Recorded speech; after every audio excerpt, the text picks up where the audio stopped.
Hey, welcome to Observations from the Front Porch. I'm going to give you a rundown on the first adventure of the next Batman. Tim, don't call me Tim, Jace Fox. Yeah.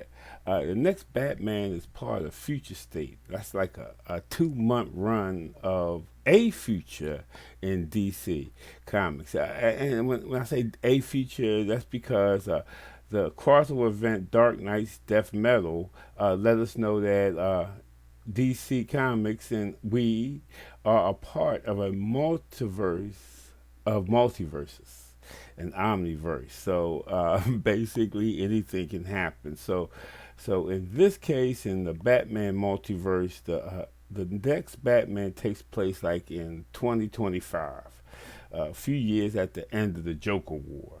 Now, the Joker War event, for those of us that don't know, just think of this. The Joker stole all of Bruce Wayne's money. And you can only imagine what happened with that.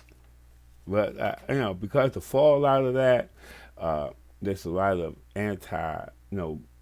mask, anti-Batman. And because the fallout, uh, Bruce Wayne's like, gone, thought to be dead. But in this new world, in the comic book, Wayne Enterprises and the Wayne fortune is controlled by Lucius Fox, his longtime ally and confidant, and main inventor. Uh, but Bruce, he's not gone. He's over in Future State Dark Detective, Batman without high tech and without money. But in the next Batman, what we're going to be talking about now is written by John Ridley. Nick Darrington does the art. The colors are by Tamara Bonvillain, I think, and the covers by Landrone. And so we're going to talk a little bit about the next Batman, the first step. Yeah, so the book starts off and we hit the narration from Batman. And we hear, we live in a police state, drones overhead, facial recognition cameras on every corner. The magistrate, a private security force, patrols Gotham with a shoot on sight order for anyone wearing a mask. Now, does that sound a little bit like the Crows and Batgirl, the TV on CW? Okay, so he goes down, and the whole time we got this a guy creeping along. He says, "And I'm the number one on their kill list." And you see a guy with some knives. He says, and all that, but still in Gotham City. The more things change, the more they remain the same. And you see him coming down, classic Batman, on a panel, descending upon the villain. And as we come down, next panel, we see him, dispatch the villain, left, to the face, right kick to the knee, right cross knocks him out. But as he does that, quick work of him, he comes across the police calling. And the police call him, but it's the Gotham City police. It's not the magistrate. But Batman is snatching off the mask of the guy. The guy's like, "I need it. What you doing that?" And now we find a little bit about the guy. He says they got all what they deserve. Every one of those bees. And Batman's like, "Yeah, I'm saving your life even if I don't even want to." And so the Gotham police pull up on Batman talking about, "Yeah, you got a code violation." Of course, Batman, grappling hook, gets out as he always does. And as he gets out, two cops, the one says, "Hey, that's Batman." And the guy says, "Man, don't worry about Batman. This guy's the East Side rapist. And we can go here and turn him in and get a promotion." So they said, like, "I'm going to take the win right here." So then we cut back to Batman, looking over the city, and you get the monologue goes, "Cutting it too close. I can't start mixing up with the police. I don't know how the real Batman ever." And then we get a feel. He says, "Nah, check that. I am the real Batman. And this is my city now. and I'll protect it. And he goes off diving down to protect Gotham City. And we cut on to the Fox residence, which is now we see Luke. Now, if we didn't know in advance, this would be, the build up, because you think, everybody thought Luke was going to be the new Batman, but, you know, anybody who's been on this knows not. So, Luke is comes down. So the reader, if you don't know this, they'll think it's Luke. Luke says, "Morning, Mom," and he's talking to his mother. And what comes about is we find that Luke, mother, is working to try to make sure that the law that makes the magistrate legal and functioning, that the ACLU can't stop it. So she's trying to make sure that the ACLU can't stop it because she feels as though. So we find out why, because Luke says he's going to go visit his Sorry, sister I couldn't quite hear you. Could you please in the repeat what you comic said? books, and so now we get a panel, and you hear him. The narrator goes, "Mom blames what happened to Tam on the mask, the ones who are bad, the ones who think they're good, and every day working to justify the peacekeepers. Mom just getting colder, but so's the rest of Gotham."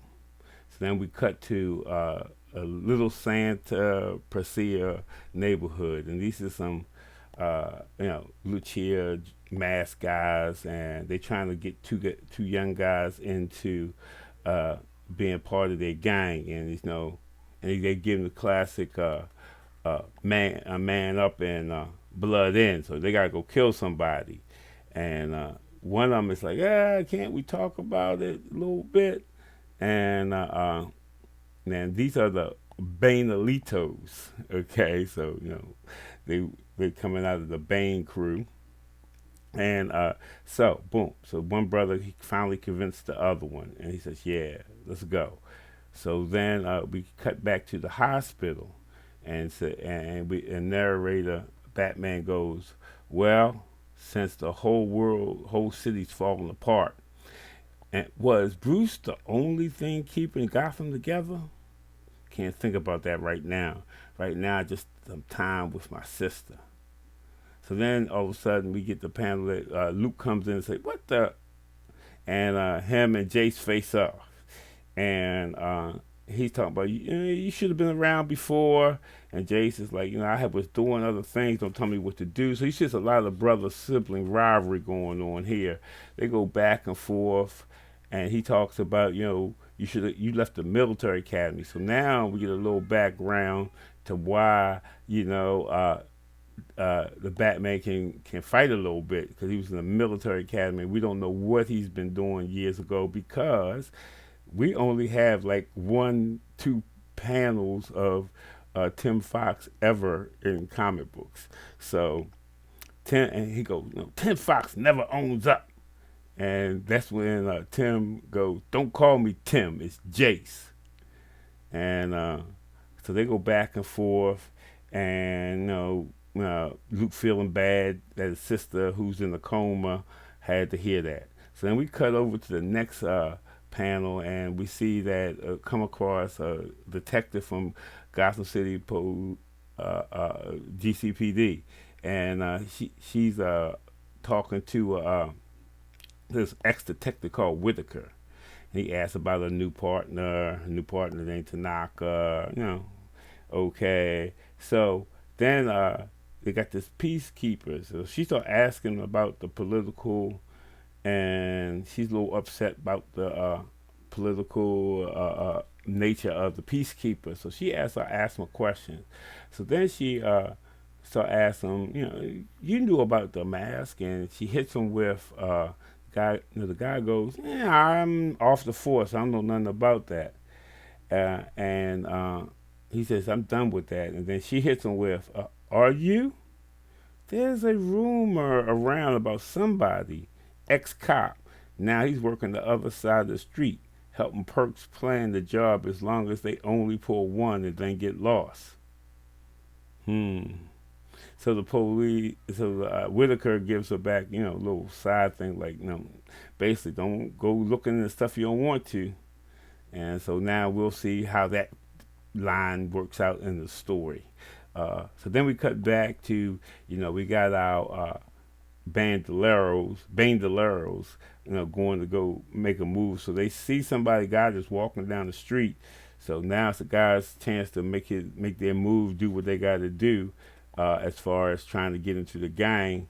So they get their mask on, they get ready to shoot, and just when they get ready to shoot, the one brother say nah, nah, and he pushes the other brother, so the guy miss, and so the guy tried to make a run, and so he turned the car around, and he was trying to run the guy over, and just of course, here comes Batman. Come here, saves the guy. Now the guy, when the bandoleros pulled out on the guy, now the guy had his own piece, so he started firing back on him. So when Batman saved his life, he said, "Go do something with it now." So, and then of course the bandoleros were like, "Yo, what the, who, Batman?" And and then he comes in there, crashes in, hits the window, makes the car crash, then goes to work, smacking around a bunch of the guys, beating them down. And then he was like, the two little guys, they run, but they still got their mask on. And Batman was like, hold up, hold up, hold up. You can't be letting them little guys run out with their masks because they're going to get shot by the peacekeepers. And the guy said, I don't care nothing about them little guys. I don't care nothing about, let them coach smoke them. And then, so Batman, of course, punch him in the face, knock him out. So then he goes back and you see the Batman narrating. Two kids, scared, alone. I can hear the sirens getting closer. The peacekeepers will shoot them on sight. So then all of a sudden, Batman shows up in front of in front of in front of the guys who and goes, when the peacekeepers get here, they see those masks. You're dead. I can help. And of course, the two kids go, you can't help us. Nobody cares about us. People like us. Blood in, Eddie, shoot him, kill him. And Batman says, please. And of course, the one who didn't want to shoot gives him the gun. And of course, the other brother said, you going to sell me out like that? You going to sell out your own brother? And so here comes the peacekeepers, got movement. They shoot him. And as they go to shoot on Batman, of course, drops in the gas bomb, comes down, grabs the guys, and takes them out. And as they say it, they go, are you going to put us in jail? And Batman says, nah, I'm turning you over to children's services. What happens after that is up to you. So you see that this Batman is the same, having the same process. You got a chance to be redeemed. I'm going to help you out. Just you got a chance to go straight. Okay? So then we go back to Batman, who just saved these two young kids from being slaughtered by the peacekeeper. And they talking about, hold up, did we get them? And so they really upset. But Batman goes, so we go back to the narration. Batman goes, the good days, sometimes in Gotham, it feels like there's not many of them. But today was a good day. And as we go into the end, final page, he's still narrating. As he's narrating, you see Whitaker walking down the back like a subway station steps, and it goes, today Gotham's a little better, a little safer, but tomorrow, like I said, in Gotham, and as you see this, you see shadows of two guys walking down behind Whitaker, and he says, like I said, in Gotham, the more things change, the more they stay the same. And that's how the comic book ends. I loved it. I'm all in. I liked how I'm I'm mad that I know what's going to happen as far as the next Batman, because if I didn't know, I would be surprised. And but I enjoyed the first thing. I thought that it kept true to the Batman spirit, but he has his own little flavor to it. He understands the weight of what's going on with Batman, but he's also uh, having the redemption factor, allowing the villains to people who weren't true villains to be able to redeem themselves, and the true villains being able to be locked up. So yeah, true Batman form. I enjoyed it. Looking forward to the next one, uh, and then I'm going to also at another time do the Outsiders, which is the second story in this book. I loved it. Have a great day, and thanks for here. Remember to like, subscribe, share, and comment, all that good stuff. See ya. Peace.